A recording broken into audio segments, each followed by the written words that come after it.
video. Karena kehadiran Tuhan tidak dibatasi lewat dalam keadaan hadir secara fisikal maupun secara video, hadirat Tuhan tetap ada.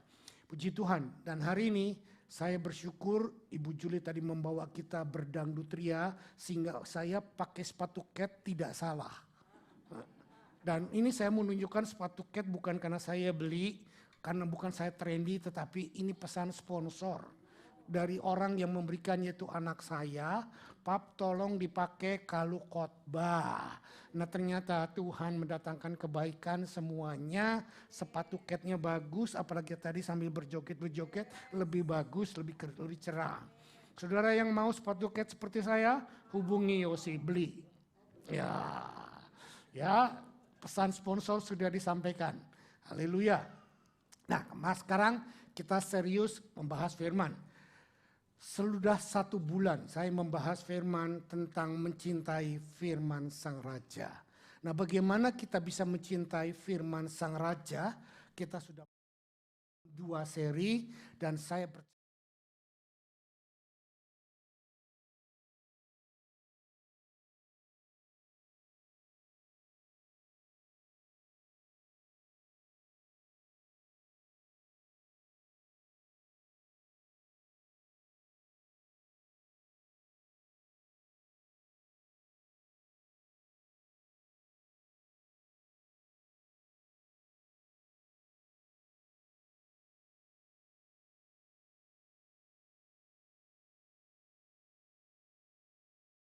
demikian.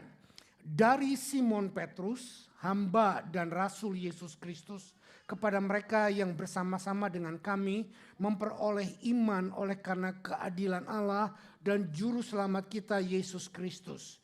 Bapak, Ibu, Saudara yang saya kasihi, firman ini bukan ditujukan kepada orang luar atau orang yang belum mengenal Tuhan, tetapi Petrus menuliskan ini untuk kepada kita, anak-anak Tuhan yang sudah menerima Yesus sebagai Tuhan dan Juru Selamatnya. Jadi ini bukan khotbah penginjilan, tetapi ini khotbah untuk kita mengerti bagaimana kita bisa mencintai Sang Raja. Kita sudah memperoleh iman karena keadilan Tuhan dan Juru Selamat kita Yesus Kristus. Ayat kedua berkata demikian. Kasih karunia dan damai sejahtera melimpahi kamu oleh pengenalan akan Allah dan akan Yesus Tuhan kita.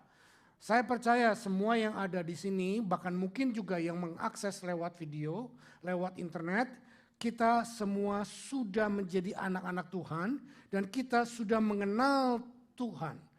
Tapi pertanyaannya, sampai sejauh mana pengenalan kita akan Tuhan? Banyak sekali kita bilang saya kenal Presiden Joko Widodo, tetapi sesungguhnya kita nggak kenal. Kita cuma tahu. Nah, yang Tuhan mau supaya kita bukan cuma tahu siapa Yesus, tetapi kita kenal pribadi Yesus. Nah, bagi yang mau mengenal pribadi Yesus, maka Tuhan siapkan beberapa berkat yang luar biasa. Kita lihat ayat yang ketiga, karena kuasa ilahinya telah menganugerahkan kepada kita segala sesuatu yang berguna untuk hidup yang saleh oleh pengenalan kita akan Dia yang telah memanggil kita oleh kuasanya yang mulia dan ajaib. Coba kita baca ulang ayat ketiga. Karena kuasa ilahinya telah menganugerahkan kepada kita apa? Apa? Segala sesuatu yang apa? Yang berguna untuk apa? Hidup saleh dan pengenalan akan Dia. Toleh sebelah kiri kanan saudara. Semua yang kamu butuhkan untuk hidup benar di dalam Tuhan, kamu sudah miliki. Loh, bukan saya yang ngomong, firman yang ngomong.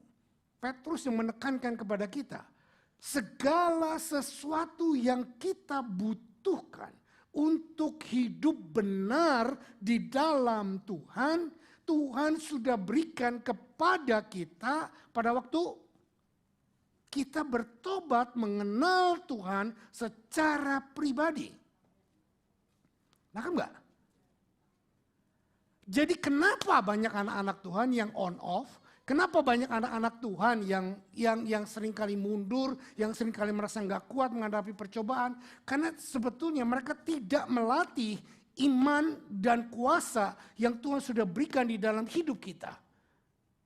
Ketahui dengan pasti, persoalan yang Anda hadapi, tidak ada satupun yang bisa menghancurkan Anda.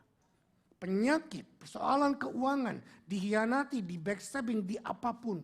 Persoalan yang Anda hadapi adalah cara Tuhan untuk melihat betapa rapuhnya kita, tetapi betapa kuatnya Dia. Nangkep nggak sampai sini? Yang telah memanggil kita yang dengan kuasanya yang mulia dan ajaib. Ayat 4. Dengan jalan itu ia telah menganugerahkan kepada kita. Nah, apa yang Tuhan janjikan kepada kita semua sudah Dia berikan. Kita breakdown lagi dalam ayat yang keempat dikatakan yang sudah Dia berikan kepada kita adalah kuasa yang besar. Yang Dia deposit di dalam diri. Ibu Juli tadi bisa seperti itu menyanyi tidak tahu malu. Nah, bukan karena dia mau, tetapi karena dia merasakan betapa kasih dan kuasa Tuhan yang bekerja di dalam dia. Itulah ekspresi daripada sesuatu yang bekerja di dalam diri kita. Be free untuk mengekspresikannya. Tidak perlu takut orang nanti akan offended, orang akan gimana. Kita bicara tentang kuasa yang bekerja di dalam diri kita. Orang boleh nggak setuju karena dia belum ngalaminya. Orang belum berkata, tadi Ci Juli tuh nyimpin pujian, mestinya nggak gitu-gitu amat. You say it, apapun yang kau ngomong. Tetapi kalau kita boleh menikmati pengenalan dan kuasa Tuhan yang ajaib. Jangankan putus urat malunya, semua kehidupan pun diberikan kepada Dia. Kuasanya yang ajaib, yang bekerja begitu besar. Selain kuasa yang Tuhan berikan dalam ayat 4 juga dikatakan, sudah menganugerahkan kepada kita janji-janji yang sangat berharga. Yang ketiga, supaya olehnya kamu memperoleh bagian dalam kodrat ilahi. Dan luput dari hawa nafsu dunia yang membinasakan. 4 bagian ini yang saya breakdown. Sehingga minggu pertama kita sudah membahas, kita sudah diberikan kuasa Tuhan. Saya nggak perlu bahas lagi itu. Kalau saudara mau serinya, saudara lihat ke YouTube, lihat ke website kita, ada di sana. Di sana saya katakan bagaimana kuasa Tuhan diberikan kepada kita. Unlimited power. Yang kedua dikatakan unleashed power. Yang ketiga dikatakan bahwa semua kuasa yang diberikan kepada kita itu kita operasikan berdasarkan semaunya kita. Sesuai dengan kadar iman kita. Lalu poin yang ketiga unlock power atau kuasa yang sudah dibebaskan. Unleashed dengan unlock ada perbedaan sedikit. Saya nggak usah sebutkan lagi, sudah nanti belajari. Lalu yang 2 Romawi, kita sudah mempunyai janji-janji Tuhan. Every one of us, kita sudah punya janji Tuhan di mana? Bible. Itu sebabnya terlalu bodoh kalau kita nggak baca Bible. Kalau kita nggak mengerti Bible, karena kita tidak mengerti apa janji Tuhan buat kita. Dan saya sering berkata, umatku binasa bukan karena kurang doa, bukan karena nggak bayar perpuluhan, bukan karena nggak rajin melayanan, tapi umatku binasa karena kurang pengetahuan. Akibatnya karena kurang pengetahuan, kenapa? Karena maka kita nggak tahu apa yang menjadi hak kita, apa yang menjadi janji-janji Tuhan buat kita. Sehingga ada persoalan datang kita nggak tahu ya memang gue dari sononya begini. Tuhan mempunyai janji dalam hidup kita. Saya katakan waktu itu ada 3 janji Tuhan yang sangat dominan. 1, janji Tuhan tidak bisa dihitung atau dikalkulasi dengan cara manusia. Yang kedua, janji Tuhan selalu benar dan akurat. Yang ketiga, janji Tuhan selalu mulia. Tidak ada janji Tuhan untuk membuat kita menjadi rendah. Tidak ada janji Tuhan untuk membuat kita menjadi malu. Mungkin untuk sementara kita mengalami downward, mengalami lembah-lembah kekelaman. Tetapi Tuhan menyertai kita dalam lembah-lembah kekelaman. Bukan untuk mempermalukan kita. Untuk memperbaiki apa yang salah dari kita. Nah, sekarang saya masuk yang ketiga. Poin yang baru yang akan kita bahas. Kita sudah diberikan purpose dan destiny-nya Tuhan.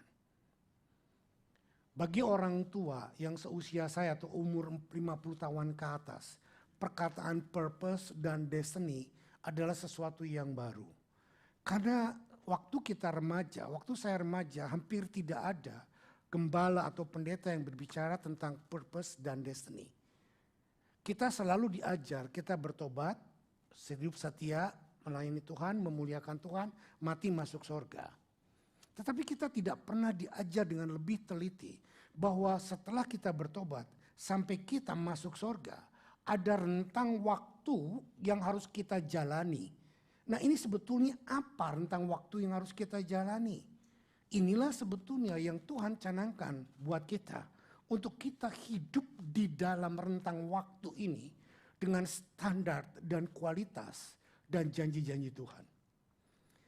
Kita kembali ke 2 Petrus 1 ayat 3 dan 4. Saya akan ulangi supaya saudara bisa catch apa yang saya maksudkan.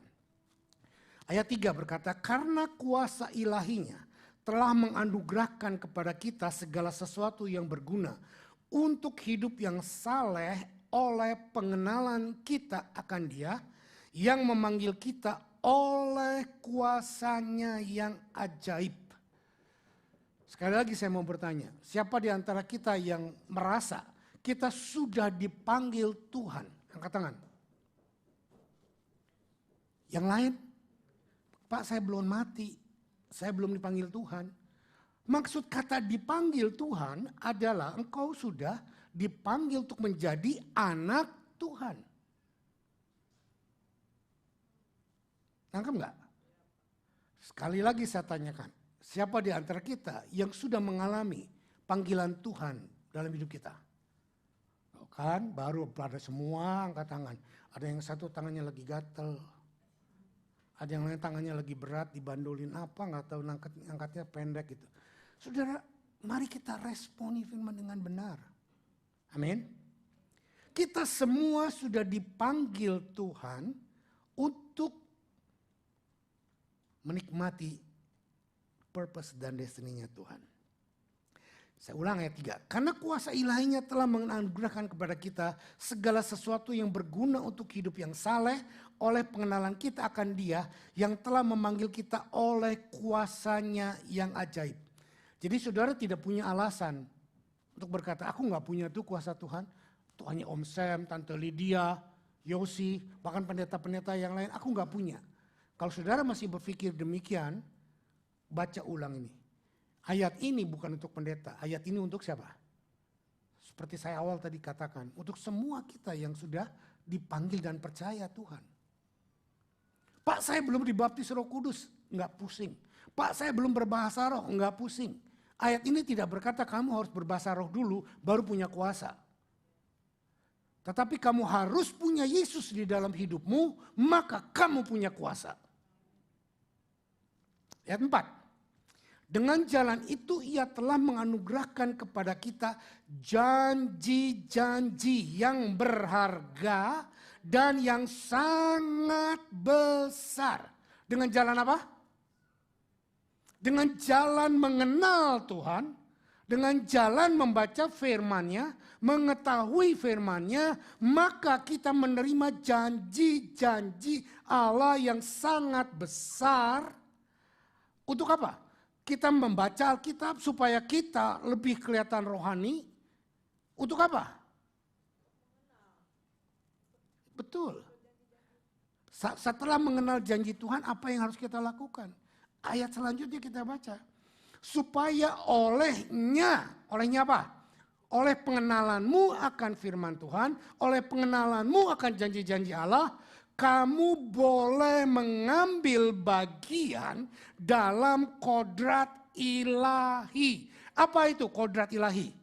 Rencana Tuhan yang spesifik, yang Tuhan gariskan buat engkau. Bukan cuman mati, masuk sorga. Bukan cuman nikah, punya suami, istri, anak-anak diberkati, bisnis oke. Bukan cuman itu. Tetapi ada sesuatu yang lebih spesifik yang Tuhan mau engkau kerjakan. Itu sebabnya tiap orang berbeda. Tiap orang diberikan karunia.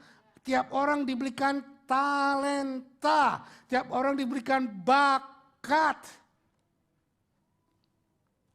Do you know that? If you don't know, I tell you no.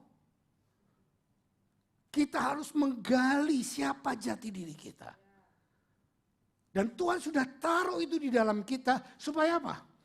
When you know yourself, waktu engkau tahu jati dirimu, dan engkau bukan cuman menemukan, engkau melatihnya dan menghidupinya. Seperti Tuhan berkata, yang diberikan 1 talenta dikubur, yang diberikan berapa? 2 talenta digolangkan, yang diberikan 5 talenta digolangkan. Nah ini yang Tuhan mau.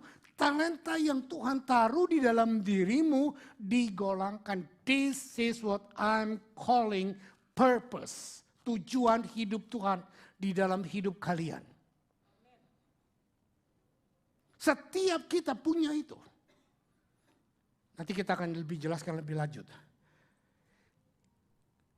Dan pada waktu kita menemukan purpose dalam diri kita dan melatihnya, melakukannya, kita punya satu lagi kuasa yang lain. Ayat ini berkata, dan luput dari hawa nafsu duniawi yang membinasakan. Saudara dengar, saudara boleh dalam Tuhan, saudara boleh baca Alkitab, tapi saudara tidak menemukan apa yang Tuhan mau dalam dirimu. Ini pun rawan. Rawannya kenapa?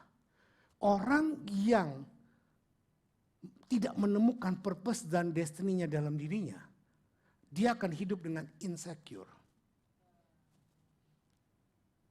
Dia akan hidup dengan rasa tidak nyaman dan tidak aman. Aku ini benar gak ya? Yang aku kerjakan ini oke enggak ya? Lihat orang lain lebih berhasil dari kita, kita merasa wow, kok dia lebih hebat dari aku. Melihat orang lain lebih jelek dari kita, oh, gua enggak, puji Tuhan gua enggak seperti itu. Saudara, why? Because you compare yourself with other people, engkau tidak pernah meng-compare dirimu dengan apa yang Tuhan mau engkau kerjakan. Kenapa gak compare dengan apa yang Tuhan mau kau kerjakan? Ya gak tahu gimana mau compare-nya. Coba tanya tetanggamu, kamu tahu gak rencana Tuhan dalam dirimu? Sedikit sekali yang bisa menjawab. Sedikit sekali, ya pokoknya yang penting setia, yang penting hidup benar. Itu semua general. Tetapi ada yang spesifik yang Tuhan taruh. Tadi seperti saya bilang, nggak semua orang walaupun urat kemaluannya putus bisa seperti Ci Juli. Saya disuruh seperti itu belum tentu bisa gitu loh. Dan jangan meniru. Kalau dia mengajak kita bersuka cita, ya kita bersuka cita. Tapi kalau nggak bisa seperti dia, gerakannya begitu bagus, saya aja nggak bisa gini. Nah, tapi kalau engkau nggak bisa, jangan tuduh orang lain. Wah, dia mah keterlaluan begitu. Kan puji Tuhan gak harus begitu. Nah, itu insecure namanya. Because you don't know who you are, so you judge other people according to what you have. Ini saya lihat sekali. Anak-anak Tuhan banyak yang insecure. Gembala-gembala, pemimpin-pemimpin banyak yang insecure ya seperti ini. Because they don't know what they are doing. Kita diberikan purpose dan destiny oleh Tuhan untuk luput dari hawa nafsu duniawi yang membinasakan seluruh dunia. Nanti kita akan bahas lebih jauh apa maksud saya. Tetapi ayat ini sudah sangat menekankan kepada kita bahwa Tuhan lewat janjinya, lewat kehidupannya yang dia berikan kepadamu, dia memberikan karunia, talenta untuk engkau bukan cuma tahu, bukan cuma temukan, tapi engkau hidupi. Kita lihat ayat lain. Efesus 2 ayat 10. Efesus 2 ayat 10. Do you follow me? Yes, as I follow Jesus. Efesus 2 ayat 10. Kita baca. 2, 3. Karena kita ini bukan buatan suami istri. Bukan? Bukan buatan iseng waktu malam-malam gelap lampu. Kita ini buatan siapa? Kita ini bukan accidentally happen. Kalau saudara percaya dengan teori evolusi, kita berasal dari kera, ayat ini nggak berlaku buat saudara. Ayat ini berlaku buat kita yang percaya bahwa kita diciptakan oleh Tuhan untuk apa? Nah, untuk ini ada. Karena ini kita buatan Allah, diciptakan dalam Kristus Yesus untuk pekerjaan yang baik itu apa? Kita akan memikir secara umum, ya yang baiklah, jangan mencuri, jangan mencopet, jangan bohong. Itu pekerjaan baik yang umum yang seluruh orang tahu. Tetapi apakah itu yang Tuhan maksudkan? No. Kalau untuk itu yang Tuhan maksudkan, kita nggak perlu kenal Tuhan lebih dalam. By naluri, by instinktif semua orang tahu bahwa mencuri adalah salah, membunuh adalah salah. Kita nggak perlu mengenal Tuhan lebih dalam, tetapi yang Tuhan maksudkan untuk melakukan pekerjaan yang baik. Terus kita baca selanjutnya, yang dipersiapkan Allah sebelumnya. Nah, sebelum Cijuli lahir, dia sudah disiapkan oleh Tuhan untuk hidupnya lincah, ceria, suaranya menggelegar. Untuk apa? Untuk ngagetin suaminya? Bukan.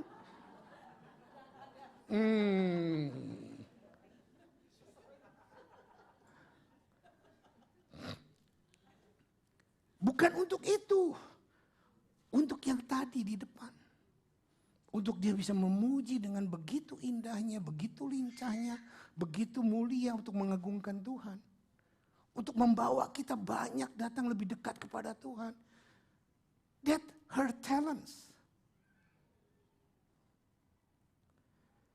Saudara, karena kita ini buatan Allah diciptakan dalam Kristus Yesus untuk melakukan pekerjaan yang baik yang dia persiapkan. Allah sebelumnya. Ia mau apa? Supaya kita hidup di dalamnya. Ia mau apa? Supaya kita hidup di dalamnya. Ia mau apa? Hidup di dalamnya. Bukan cuman tahu. Bukan cuman kenal. Ya, aku tahu talentaku begini. Tetapi bukan cuma sekedar tahu. Tapi hidupi talentamu, hidupi panggilanmu, hidupi purpose-mu. Ini perintah Tuhan. So when you are not doing the purpose of God, engkau mau lakukan purpose-nya siapa?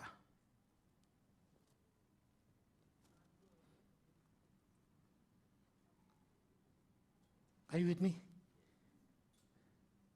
Kalau engkau tidak melakukan kehendak Tuhan dalam purpose-mu. Kalau engkau punya karunia suara bagus. Kalau engkau bisa menciptakan lagu. Kalau engkau bisa begini, kalau engkau bisa begitu. Tapi disuruh pelayanan, malas. Karunia buat apa? Buat Nina bobo suami, Om. Kalau suami lagi gak bisa tidur, saya senandung. Saya nyanyiin Om Nina Bobo, oh Nina Bobo. Kalau tidak bobo digigit gajah. Saudara tahu, saudara punya cara berpikir yang sangat pandai, smart. Saya iri dengan orang-orang yang sangat pandai, sekali baca shirt kayak fotokopi langsung inget. Kalau saya untuk baca bisa berkali-kali, berpuluh kali mesti tetap gak inget. Saya iri dengan orang-orang yang punya karunia-karunia yang spesifik. Tetapi ngapain mesti iri? Temukan karuniamu. Karunia saya, tukang ngorek-ngorek kesalahan orang. Saya dipanggil untuk menjadi guru, saya dipanggil untuk ayat-ayat yang spesifik untuk dibongkar, untuk diberitakan kepada Anda. Anda akan bisa lihat khotbah saya. Berbeda dengan khotbah Yosi, berbeda dengan khotbah istri saya, berbeda dengan khotbah siapapun. Saya nggak berkata saya lebih baik, saya nggak berkata saya lebih benar, saya nggak berkata saya lebih bagus. Tetapi kalau saya mau meniru gaya khotbah Yosi, tidak bisa. Walaupun bisa, hasilnya nggak maksimal. Are you with me? Sekarang pertanyaannya, tahukah engkau bahwa engkau melakukan kehendak Tuhan dengan apa yang Tuhan taruh di dalam dirimu? Istri saya otaknya sangat encer, kalau saya otaknya sangat budek gitu loh, judek gitu loh, kental, ngedaglek. Dia nomor-nomor apa, telepon orang semuanya, tanggal lahir orang, ini ada di dalam kepalanya, seret keluar semua. Saya nomor telepon orang satu aja, kadang-kadang nomor telepon istriku aja lupa. Percaya.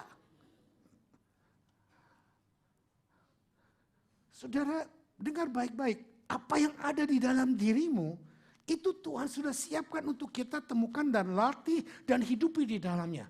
Ada anak yang sangat lincah sekali, cekatan. Latih mereka untuk supaya mereka bisa menjadi dancer, olahragawan, dan lain sebagainya. Ada anak yang bukan kayak lembu, diem di rumah, cuma diem. Buat mereka untuk baca dan mengerti.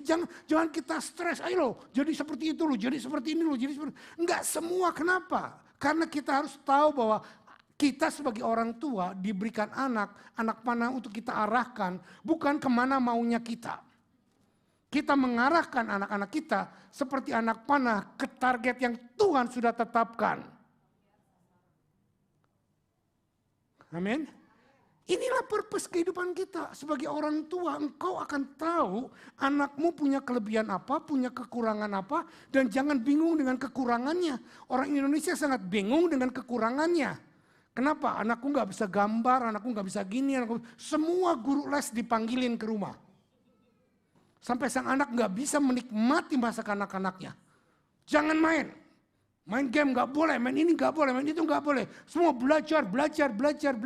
Tahukah saudara, dengan caramu seperti itu, engkau sudah membuktikan bahwa engkau insecure dalam hidupmu. Dan engkau tidak tahu bahwa apa yang kau kerjakan merusak tatanan Tuhan. It's nothing wrong, anakmu lemah dalam beberapa hal. Tetapi lihat, anakmu pasti akan leading dalam hal-hal yang lain. Daripada kita membahas, buat mengaktifkan yang lemah menjadi hebat. Pakai waktu yang saudara punya untuk melatih apa yang dia sudah kuat, untuk menjadi lebih super.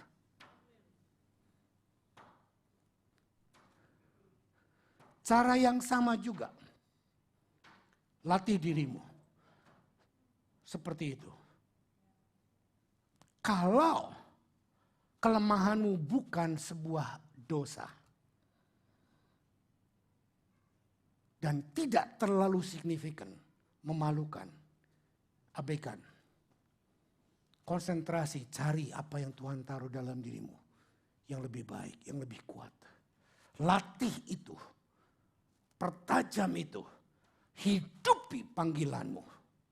Maka engkau akan menjadi accelerate yang luar biasa. Dan bukan untuk mencari tujuan hidup sukses, kaya. Terlalu banyak orang tua mengarahkan anak-anak. Pak, Ma, saya mau sekolah apa? Cari sekolahan yang sangat gampang cari duit. Dengar baik-baik. Engkau bisa saja mengarahkan anakmu kepada yang bisa cari duit. Tetapi kalau dia tidak menemukan panggilannya, anak ini tidak akan berprestasi maksimal. Sudah ngerti maksud saya? Dan arahkan anak ini bukan untuk mengejar apa yang dia inginkan. Tapi arahkan kepada dirimu dan kepada anak-anakmu. Bahwa engkau mengejar bukan cita-citamu, tapi engkau mengejar apa yang Tuhan sudah taruh di dalam dirimu. Penting sekali untuk mengerti ini. Jangan pacu anakmu, nanti kalau kamu bisa begini kamu akan sukses, akan kaya, akan begitu. Jadi anakmu akan menetapkan purpose kehidupannya adalah untuk kaya. Saya nggak against dengan kekayaan, tetapi miliki satu prinsip yang begini. Waktu engkau menemukan talentamu, waktu engkau memelatih karuniamu, dengar baik-baik, maka engkau akan menjadi orang yang sangat-sangat berhasil. Duit akan mengikuti engkau. Duit akan menyusul engkau, akan menyodorkan dirinya. Jadi pacu anakmu untuk mengenal Allah, mengerti panggilan dalam hidupnya. Kolose 3 ayat 17. Kolose 3 ayat 17. Ini ayat tambahan di PowerPoint saya nggak ada. Waktu saya merenungkan tadi pagi, tiba-tiba Tuhan kasih ayat ini tambahan. Dan segala sesuatu yang kamu lakukan dengan perkataan atau perbuatan, lakukanlah semuanya itu dalam nama Tuhan Yesus sambil mengucap syukur oleh Dia kepada Allah Bapa kita. Segala sesuatu yang engkau lakukan. Hei ibu, jaga anak, ganti pampers, bawa anak ke sekolah, bawa anak ke childcare. Engkau jangan berkata itu tidak ada artinya. Saya mau membahas ini dengan benar. Supaya engkau yang jadi ibu tidak berpikir bahwa hanya menjadi wanita karir yang berarti. Panggilan utama engkau menjadi wanita adalah untuk itu. Dan waktu engkau melakukannya bukan cuma sekedar untuk anak itu. Bukan cuma sekedar untuk menyukakan suamimu. Tetapi engkau melakukan itu karena engkau tahu itu panggilan Tuhan. Dan engkau menjagai anakmu, engkau mendidik anakmu, merawat anakmu. Supaya dia menemukan karunia Tuhan di dalam dirinya. Engkau sedang mengerjakan Kolose 3 ayat 17. Are you with me? Tidak semua manusia atau ya, manusia dipanggil untuk bisnis. Ada yang dipanggil untuk profesional, ada yang dipanggil untuk jadi karyawan. Be as you are. Jangan berkata kayak pepatah orang Cina, masa seumur hidup aku jadi karyawan, aku juga pengen punya bisnis. Saya mau kasih tahu Anda, ada orang-orang besar di dalam Alkitab nggak pernah punya bisnis. Yusuf, Daniel, orang yang sangat hebat, orang yang sangat pandai, dia nggak punya bisnis, dia menjalankan bisnisnya Firaun. Come on, jangan kita terpengaruh dengan budaya culture dari suku mana kita berada. Budaya culture dari suku bisa menyesatkan kita, tapi budaya purpose dari firman Tuhan tidak akan menyesatkan kita. Masa selamanya aku jadi kulinya orang? Bukan kuli, nah ini pengertian. But you exposing your purpose and destiny. Management. Enggak semua orang kaya bisa manajemen. Ada orang kaya karena turunan memang dari sononya kaya. Jadi dia beruntung aja lahir dari keluarga kaya. Dan dia perlu orang-orang yang seperti Anda dan saya yang bisa memanage dengan baik. Mari kerjasama ini kita batukan. Lakukan purpose dan destiny. Apapun yang kita kerjakan. Dan kita katakan untuk memuliakan Tuhan Allah. Sekarang masuk lebih serius. Saudara datang ke Asher disuruh setengah jam. Kalau engkau lakukan itu untuk Allah, upahmu besar di sorga. Amin. Upahmu besar di sorga dan di bumi juga saya tambahkan. Banyak kan kita dipacu untuk upahmu besar di sorga. Benar. Tapi Tuhan juga memberikan reward bukan cuma sekedar di surga. Tapi di bumi juga Tuhan berikan reward buat kita. Ayat yang ke-23, Kolose 3:23 berkata, apapun juga yang kamu perbuat, perbuatlah dengan segenap hatimu seperti untuk Tuhan dan bukan untuk manusia. Semua yang kita kerjakan, kalau kita mengerjakan dengan segenap hati, itu untuk Tuhan, upahnya dari Tuhan. Para karyawan yang ada di sini, saya mau encourage Anda. Jangan pernah berpikir bahwa engkau hidup karena gajimu dari bosmu.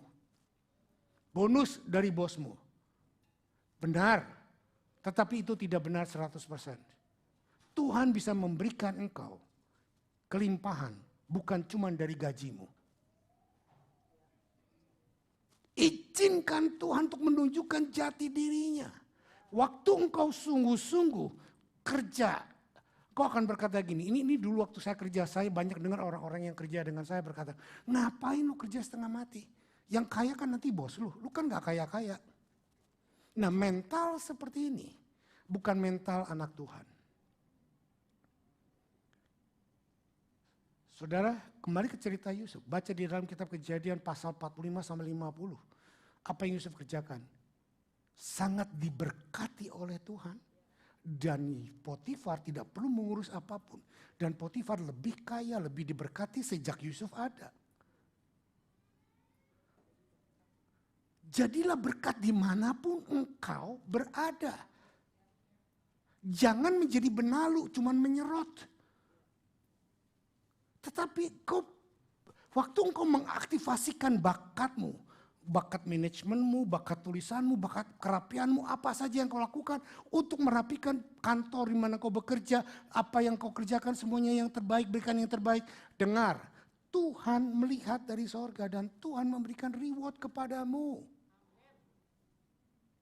Jangan buntu caranya Tuhan untuk memberikan berkat engkau dengan membatasi dirimu, dengan membuat kita bodoh, dengan bekerja asal-asalan saja. Yang penting ada bos. Nah, satu lagi, saya sering mendengar orang-orang yang kerja. Kalau bos nggak ada, kalau kucing nggak ada, tikus pesta pora. Tikus berharia. Ini konsep yang sangat buruk. Anak Tuhan nggak ada seperti itu. Ada bos, nggak ada bos. Engkau kerja bukan cuma buat bos. Ada bos di atas bos yaitu Tuhan yang melihat engkau dan memberikan reward, upah lebih daripada bosmu. Tuhan akan bukakan opportunity yang lain seperti Yusuf. Seperti Daniel. Daniel dipakai oleh raja 3 generasi kerajaan Babilonia dilayani oleh Daniel. Saudara, temukan jati dirimu, temukan kerjakan dalam dirimu. New nature dari Tuhan buat hidup kita, menemukan jati diri kita, panggilan kita. Ini saya nggak promosi, kebetulan anak saya lagi ada di sini, Shelly. Dari mulai kecil, saya udah tahu bahwa dia nanti akan hidup di media. Dia akan hidup menjadi panggilan untuk menjadi orang yang tampil di depan kamera. Tapi waktu dia gede, dia nggak percaya. Tapi akhirnya dia ikuti, masuk ke media, dan dia ambil kursus kamera dan lain sebagainya. Sekarang sudah dewasa seperti ini. Dia kerjanya hampir tiap berapa hari sekali tampil di depan kamera, presenter. You know, itulah tugas orang tua untuk melakukan, mengarahkan dia kepada sasaran yang Tuhan mau lakukan. Dia nggak pernah berpikir bahwa nanti bisnisnya dia akan mengalami seperti itu. Undang orang-orang terkenal, bikin interview, presenter dan lain sebagainya. Ternyata itu yang dihadapkan sekarang. Dia nggak sadar bahwa dia sedang melakukan apa yang Tuhan sudah taruh di dalam hatinya. Sejak dulu masih kanak-kanak, masih kecil. Dan kami orang tuanya karena mengerti di dalam Tuhan, melihat apa yang Tuhan taruh di dalam dirinya, maka kami mengarahkan dia ke sana. Hal yang sama dengan Yose. Sejak dari masih remaja, kami berdua sudah tahu bahwa dia akan dipanggil nanti untuk jadi hamba Tuhan. Walaupun dia nggak mau. Awalnya dia nggak mau. Sampai akhirnya dia tes sendiri semuanya sudah tahu ceritanya.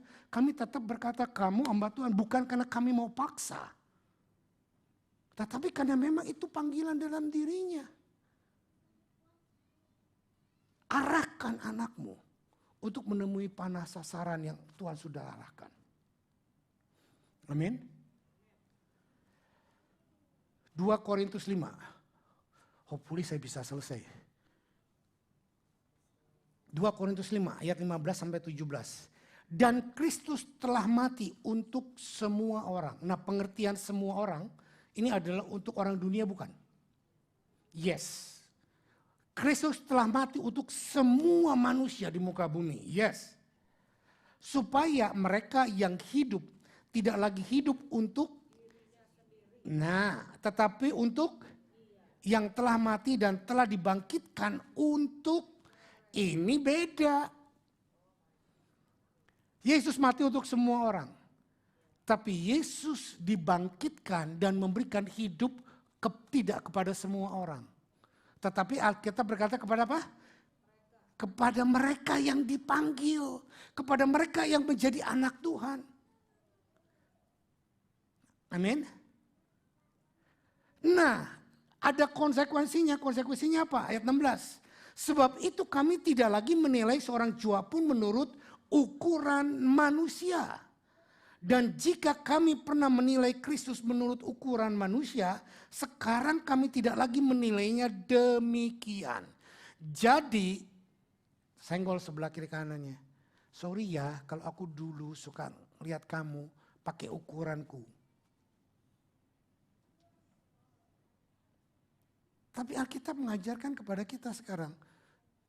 Don't judge your husband, your wife, your children, your neighbors, saudara-saudaramu berdasarkan penglihatan mata manusiawimu. Amin. Jangan judge itu. Jangan lakukan itu. Kita sering dengar, mana mungkin orang kaya dia bisa. Nah, you don't know, God changed them. You don't know God died for them. Jangan batasi Tuhan hanya dengan cara berpikir kita. Menurut ukuran manusia. Ayat 17 yuk kita baca dengan keras. 2, 3. Jadi siapa yang ada di dalam Kristus, ia adalah ciptaan yang baru. Yang lama sudah berlalu, sesungguhnya yang baru sudah datang. Kata Ci Juli tadi, hidung pesek, hidung mancung, mata belom, mata sipit, mungkin gak berubah. Tuhan gak berjanji bahwa penampilan kita akan berubah, tapi yang Tuhan janjikan adalah inner being kita yang berubah. Tapi saya juga melihat terlalu banyak anak-anak yang mengaku dirinya anak Tuhan, tetapi inner beingnya tetap gak berubah. Dari dulu insecure, sampai sekarang insecure. Dari dulu sangat benci sama orang, benci sama orang. Dari dulu kepahitan terus, sombong terus. Jadi di mana letak perubahannya? Nah, orang yang seperti itu, walaupun dia khotbah, walaupun dia mengerti banyak firman, dia tidak hidup di dalam pembaharuan. Dia pikir dia hidup untuk Tuhan, tapi kenyataannya dia hidup untuk dirinya sendiri. Terlalu banyak orang yang seperti itu. Kalau tidak, nggak mungkin ada Matius pasal 7. Tuhan, aku mengusir orang dalam namamu. Aku menyembuhkan penyakit dalam namamu. Aku mengusir setan dalam namamu. Tapi Tuhan bilang apa? Enyahlah daripadaku karena aku tidak pernah kenal engkau. Ada terlalu banyak orang-orang yang memakai Tuhan, nama Tuhan untuk agenda dirinya sendiri. Dia bukan tidak tahu purpose, dia tahu purpose, tapi purpose-nya dia gunakan, dia kerjakan dengan caranya. Oke, kita lihat. Yang pertama tadi kita lihat bahwa kita hidup di dalam dunia, tetapi kita hidup di dalam kodrat ilahinya Tuhan. Kita masih hidup ada di dalam dunia, tapi kita hidup dalam ketetapan-ketetapan Tuhan.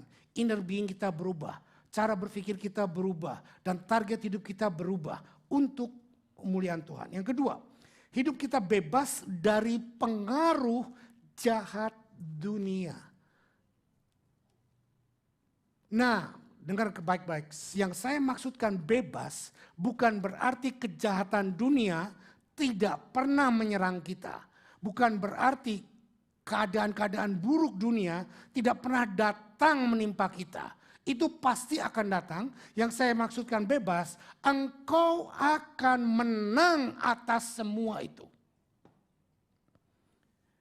Yesaya 5 ayat 20, kita hidup dalam zaman persis seperti waktu Yesaya menulis kitab ini.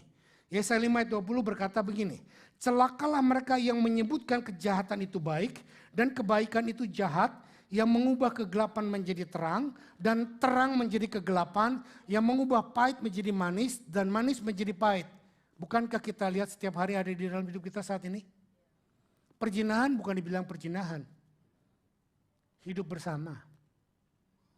Kumpul kebo bukan dibilang kumpul kebo. Mereka bilang apa? Kenapa? Living together. Dan banyak lagi. Homo lesbian gak dibilang dosa, itu mau dibilang sex oriented. Mereka mengubah istilah-istilah supaya bisa diterima dengan akal sehat. Dan mereka mau membuktikan bahwa mereka nothing wrong. Nangkep gak? Korupsi gak dibilang dosa, dia bilang itu opportunity. Gak semua orang ketemu opportunity seperti itu.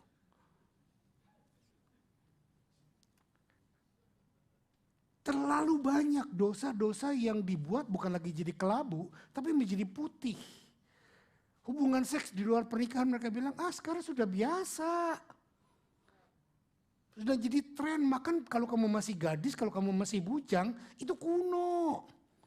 Lucu deh kamu gitu. Jadi yang murni, yang kudus, yang suci dianggap udah ketinggalan zaman. Yang jahat, yang buruk, yang jelek, yang porno dianggap sudah tren. Dan di gereja saya sangat menyesalkan. Terjadi banget. Bukti bahwa kamu diurapi Tuhan. Bukti kamu diberkati Tuhan. Lihat, dulu gua naiknya cuman Kijang. Sekarang gua naiknya Cayenne. Nah, jadi pertumbuhan ekonomi dianggap standar di dalam kerohanian mereka. Alkitab tidak pernah berkata demikian. Saya enggak against prosperity. Saya percaya prosperity in purpose. Saya enggak percaya cuma prosperity doang. Saya enggak percaya ada prosperity gospel. Gospel yang benar bukan prosperity gospel. Gospel yang benar adalah gospel Jesus Christ. Dan di dalamnya ada prosperity. Dan di dalamnya ada suffer. Di dalamnya ada sacrifice. Di dalamnya ada penderitaan. Jadi kalau kita again dengan berkat yang Tuhan berikan, kita nggak mau prosper dari Tuhan, yang bodoh lu sendiri.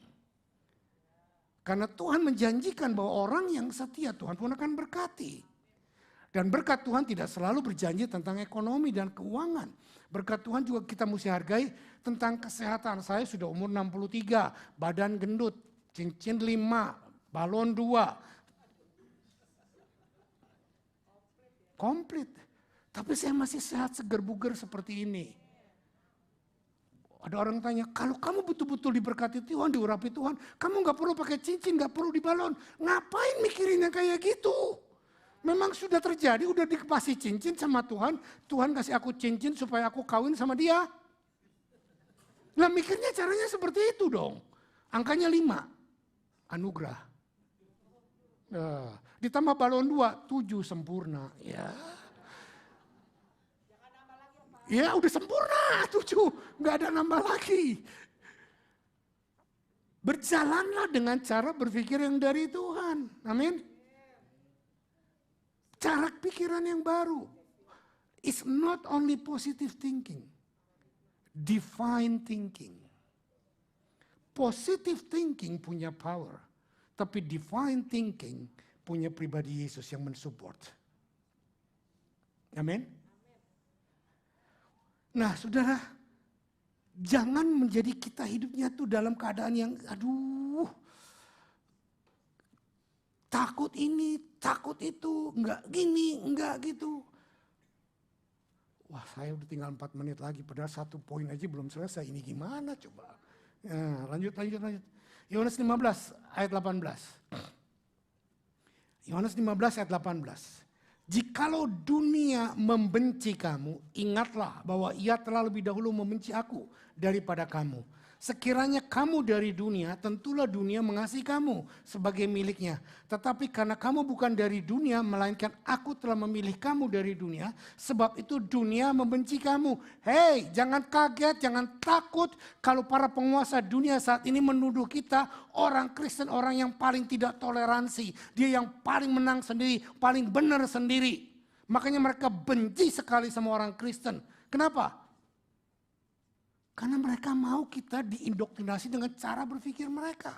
Tetapi kita menolaknya. Kenapa? Karena kita lebih percaya kepada apa yang Alkitab katakan daripada apa yang mereka katakan. Nangkep gak? Of course kita akan dibenci. Tuhan bilang jangan takut. Aku pun sudah dibenci oleh dunia. Aku pun sudah dibenci oleh penguasa-penguasa Israel. Aku sudah dibenci oleh banyak orang. Nah itulah tanda bahwa kalau kamu anak Tuhan, bukan dibenci karena kamu jutek, bukan dibenci karena kamu sombong, bukan dibenci karena kamu insecure, bukan dibenci karena kamu gak mau bergaul, bukan dibenci karena kamu tetapi kamu dibenci karena kamu melakukan kehendak Tuhan. Ini yang harusnya menjadi teladan kita. Dan jangan takut, Pak, nanti antikris gimana? Baca di dalam Alkitab. Kita tidak akan mengalami aniaya antikris, kita akan rapture. Enggak semua orang akan rapture, bener. Tetapi kita pasti rapture. Yang lain yang enggak rapture siapa? Enggak tahu, tanya Tuhan. Enggak ada ayatnya soalnya kualifikasi untuk rapture. Tapi yang saya tahu, rapture adalah untuk bangsa Israel. Bukan rapture, maksudnya aniaya untuk bangsa Israel. Karena Tuhan bilang, the Jacob's trouble. Oke, saya nggak banyak lagi, tapi keadaan dunia makin hari akan semakin seperti ini. Semakin susah, semakin sulit, semakin dibenci, semakin kita nggak disukai. Tetapi karena Tuhan kita dibenci, itu pahala kita. Ya, tinggal 2 menit, saya flashback. Sebelum saya pindah ke poin yang terakhir Romawi 4. Roh Tuhan yang ada di dalam kita jauh lebih besar daripada roh yang ada di dunia. Makanya jangan terlalu sering browsing internet yang aneh-aneh. Sudah baca internet yang aneh-aneh nanti ketakutan sendiri. Udah ketakutan gak tahu gimana gembalanya yang ditelepon. Gembalanya nggak tahu apa yang lu baca. Saya jadi bingung kan, gitu loh. Lu mestinya gembala tahu, nah, itu kan pikiran lu. Kalau gembala tahu semuanya, saya ngambil tugas Tuhan. Bacalah yang benar, baca renungan harian, baca sheet gereja ditaruh di rumah gak dibaca.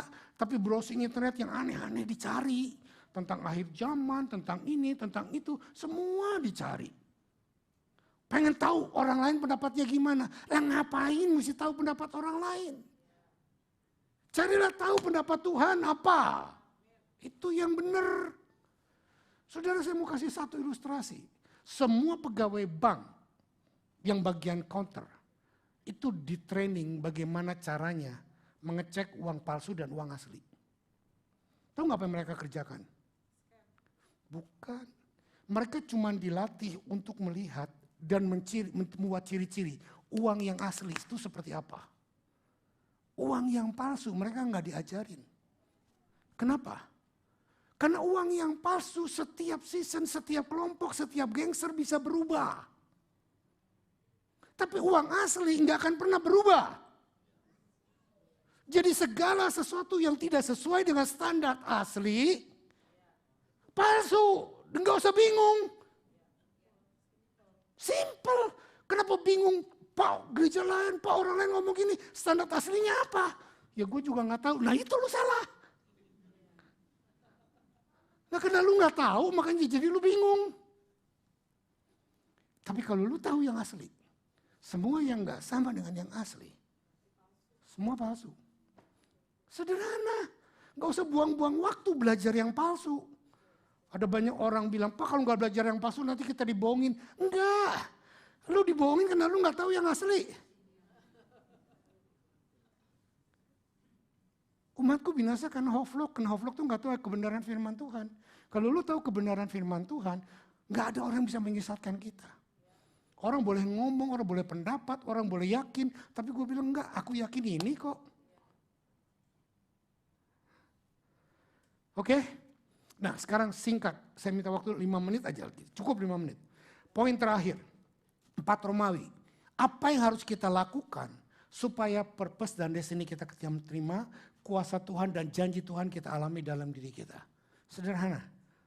1, menyelidiki Alkitab atau firman Tuhan. Matius 6 ayat 33. Tapi carilah dahulu kerajaan Allah dan kebenarannya. Nah, maka semuanya akan ditambahkan kepadamu. Cari dahulu kebenaran Allah dalam dirimu. Ketahui, melihat dan menganalisa semua keadaan. Hidupmu, kantormu, bisnismu, keluargamu, anakmu. Lihat, dengar. Tapi bukan dengan telinga yang biasa. Tapi dengan kacamata kebenaran firman. Sehingga saya nggak pernah takut dari dulu. Saya ada orang bilang, Pak nanti anak-anakku besar gimana, dunia makin jahat. Jangan takut. Waktu engkau mendidik anak-anakmu dalam kebenaran, cucu-cucumu dalam kebenaran, maka kebenaran yang akan memelihara mereka, bukan kau. Get the point? Analisa semua keadaan, bukan menurut profesor doktor. Bukan menurut ahli teologi, bukan menurut pendeta yang terkenal, bukan. Tapi melihat kacamata dari kacamata firman. Nomor 2, jadikan kehidupan Alkitab menjadi personalisasi buat kita. Menjadi pribadi buat kita. Kita buka ayatnya. Mazmur 119 ayat 104 sampai 106. Aku beroleh pengertian dari titah-titahmu. Itulah sebabnya aku benci segala dusta. Firmanmu itu pelita bagi kakiku dan terang bagi jalanku. Stop, lihat saya. Firmanmu itu pelita bagi kakinya. Jelas untuk pribadimu. Bukan kaki orang lain. Tetapi dengar, zaman dulu orang pakai pelita, nggak pakai lilin di sini. Iya, enggak, pakai sepatu kayak sepatu Aladin tahu. Sepatu Aladin yang bengkok itu, ujungnya itu adalah sumbu. Dan mereka bakar itu.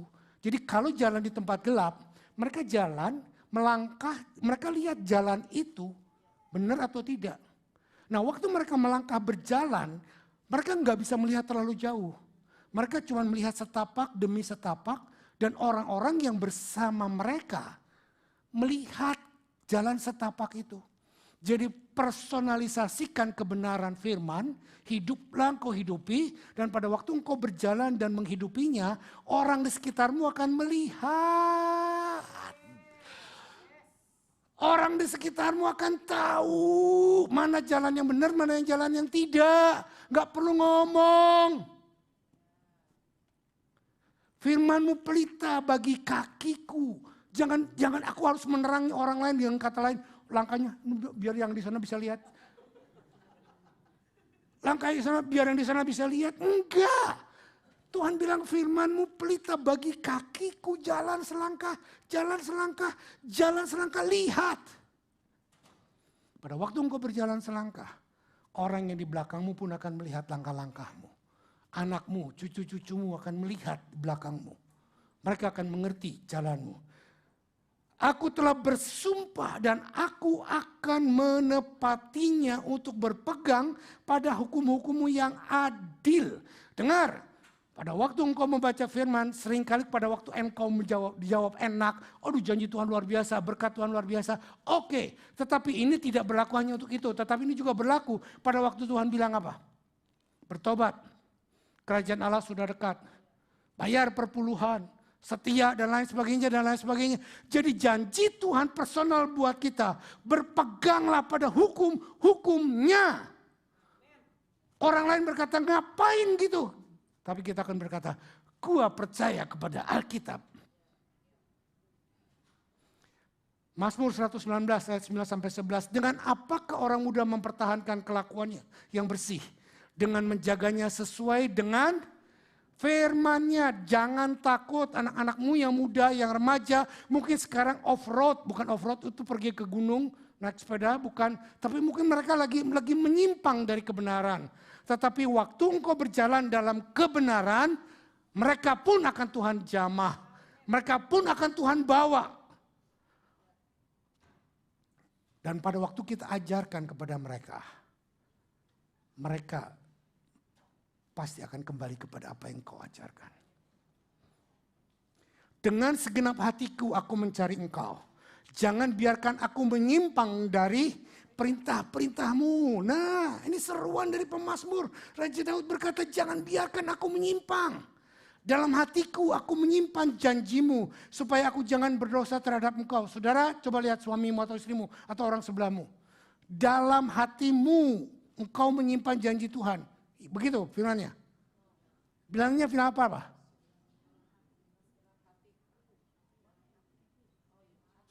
Iya, hatiku dan aku menyimpan janjimu di dalam hatiku. Bukan di hati suamimu, bukan di hati istrimu. Bukan di hati anak orang lain. Jadi jangan tuntut orang lain berubah. Tuntut dirimu sendiri berubah. Personalkan dirimu berubah. Amin. D, terakhir. Apa yang harus kita lakukan supaya mujizat kekuatan firman Tuhan bekerja dalam diri kita? Ucapkan. Tadi dijadikan personal, sekarang ucapkan.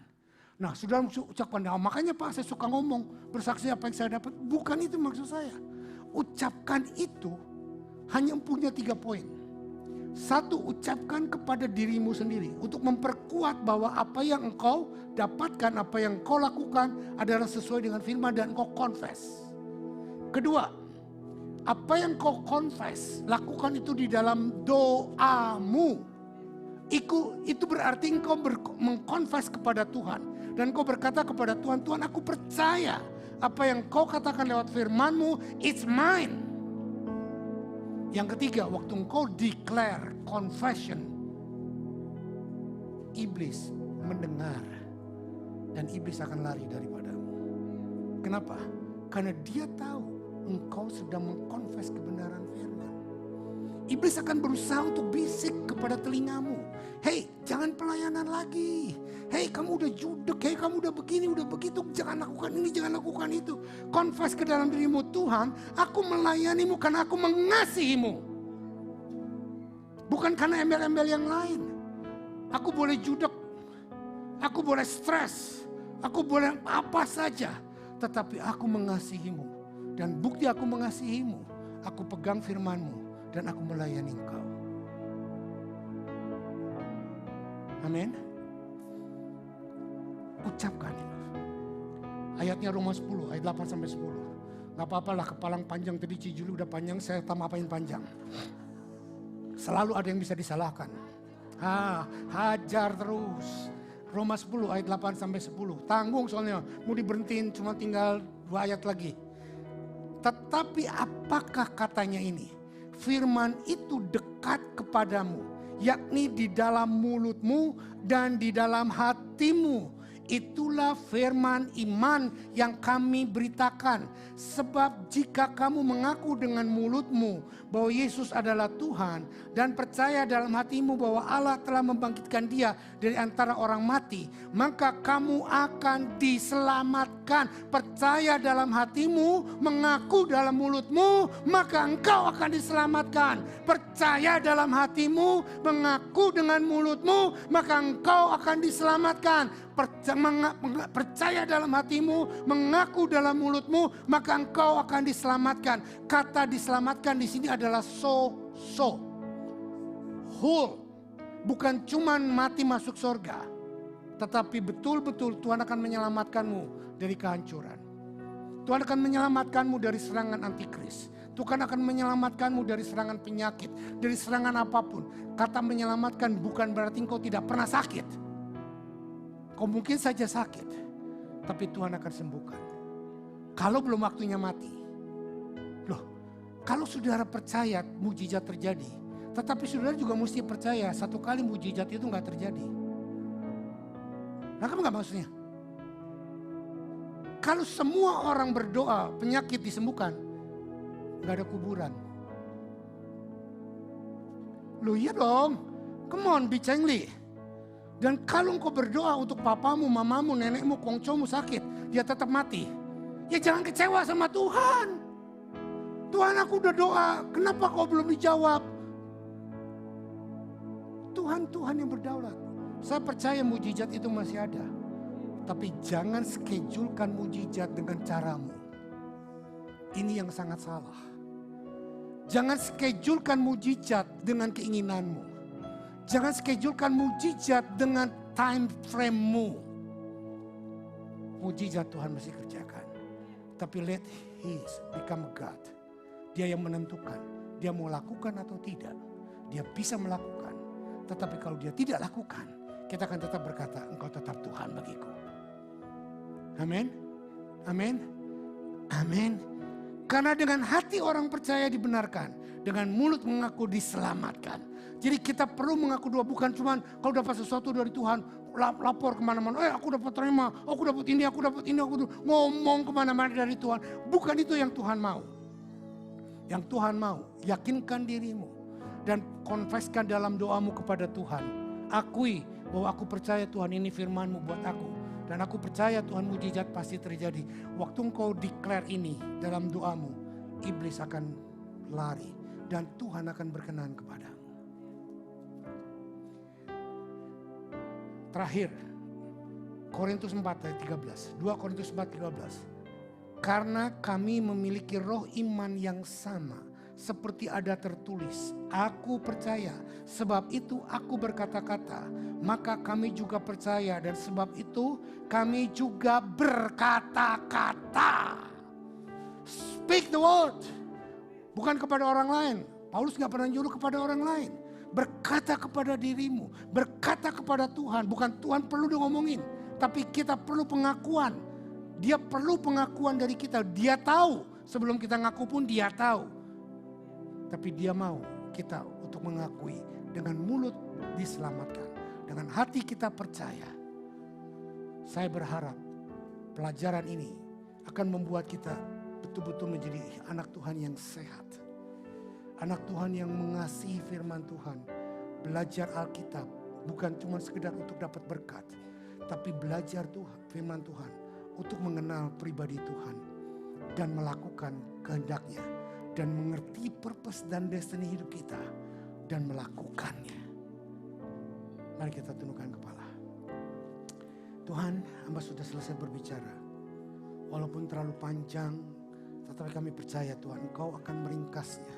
Engkau akan membuat umat-Mu untuk mengerti kebenaran firman-Mu. Dan hamba boleh berhenti berbicara. Tapi Roh Kudus jangan berhenti berbicara. Kau terus lakukan kebenaran firman-Mu ini Tuhan. Dan terus Kau olah di dalam pikiran dan hati kami. Sehingga pikiran dan hati kami terus merindukan Engkau. Dan kami olehnya Tuhan menerima kuasa-Mu. Menerima janji-janji-Mu. Mengerti purpose dan destiny dan menghidupinya. Dan kami berjalan dari satu kemenangan kepada kemenangan. Sampai seluruh rencana-Mu tergenapi dalam hidup kami. Terima kasih Bapa, terima kasih Tuhan. Kami materaikan semua